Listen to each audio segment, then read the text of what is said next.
Wa nusalli wa nusallim. Dan salawat dan salam senantiasa kita sanjungkan kepada Maha Guru kita, junjungan kita, makhluk yang paling kita cintai, yaitu khairul anbiya wal mursalin wa khairul basar. Sebaik-baiknya para nabi, sebaik-baiknya para rasul, sebaik-baiknya manusia, Sayyidina Muhammad sallallahu alaihi wasallam.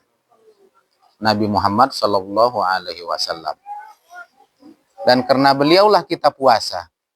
Dan karena beliaulah kita kumpul di sini menyambung silaturahim, menuntut ilmu, dan karena beliau kita melaksanakan sujud salat kepada Allah, berdoa kepada Allah untuk diampunkan dosa kita dan orang tua kita. Semua ini kita lakukan karena Rasulullah Muhammad sallallahu alaihi wasallam. Kalau bukan karena beliau yang mengajarkan, tentu tidak sampai kepada kita. Ini sudah qadarullah, sudah ketentuan Allah. Maka ya, abtar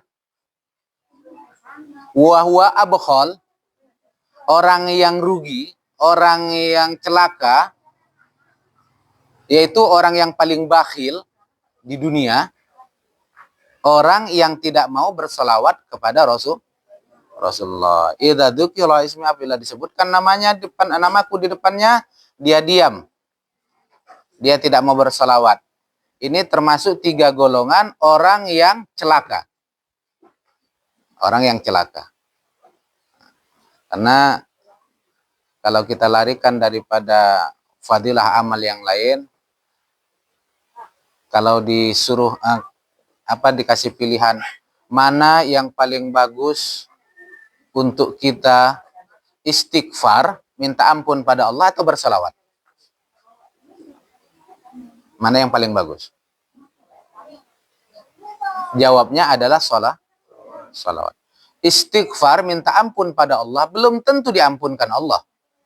Kenapa? Karena dosamu. Kenapa? Karena ketika kau mengucapkannya tidak sungguh-sungguh. Apa yang diucapkan oleh lisanmu tidak sampai kepada penghayatan di hatimu. Tapi kalau salawat, jangankan kau ikhlas, jangankan kau hayati sampai ke hatimu apa yang kau ucapkan salawat itu karena cinta pada Rasulullah. Jangankan itu, kau sombong pun ketika kau ucapkan Allahumma sholli ala sayyidina Muhammad, dalam keadaan sombong pun, dalam keadaan junub pun, dalam keadaan apapun, asal di tempat yang tidak kotor, maksudnya bukan dalam WC atau tempat sampah, engkau termasuk orang yang mengisyarkan, menyebarkan nama Nabi Muhammad, engkau tetap tercatat mendapat 1 pahala ibadah. Kalau kau ikhlas 2, maka walaupun dalam keadaan sombong, makna daripada atau fadilah daripada sholawat adalah kifarah. Manfaat sholawat itu juga adalah pengampunan dosa. Manfaat sholawat membuka pintu rezeki. Manfaat salawat cukup banyak, lisyifa, lissalama, lilhirasah, dan sebagainya. Nah, itu dia. Kembali kepada salawat dan salam kepada Rasulullah sallallahu alaihi wasallam. Layak dan terus kita basahin lidah kita bersalawat kepada Rasulullah, karena tanpa Rasulullah, bapak-bapak, ibu-ibu tidak akan merasakan nikmat iman Islam, nikmat daripada nikmat iman, nikmat Islam yang sekarang ada di dada kita. Ya. Sementara kita tahu, ya, miftahul jannah, pintu surga, itu cuman diberikan kepada orang-orang yang mengimani Rasulullah. Orang-orang yang diakui oleh Rasulullah. Lihat. Orang-orang yang mengimani Rasulullah. Hanya diberikan kepada mereka. Ada 8 pintu surga. Terserah bapak mau masuk mana, ibu mau masuk mana. Ada 8 pintu surga. Pintu surga, pintu neraka 7 ya.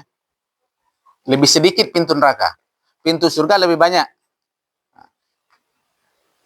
Tinggal pilih yang mana. Jangan-jangan 1 pun nggak ada. Tapi ke-8-8-nya itu akan diberikan kepada orang yang mengimani Nabi Muhammad sallallahu alaihi wasallam. Akan diberikan kepada orang yang diakui oleh Nabi Muhammad. yang diakui sebagai umatnya. Kalau umat sebelumnya, mereka mengajarkan ada Nabi Muhammad yang akan turun, mereka percaya. Kayak seperti kita percaya kepada Nabi Isa, Nabi Musa, Nabi Harun, Nabi Daud, kita percaya. Begitulah umat-umat sebelumnya percaya ada Nabi Muhammad dan diajarkan di kitab Taurat, Zabur, Injil, dan suhuf mereka.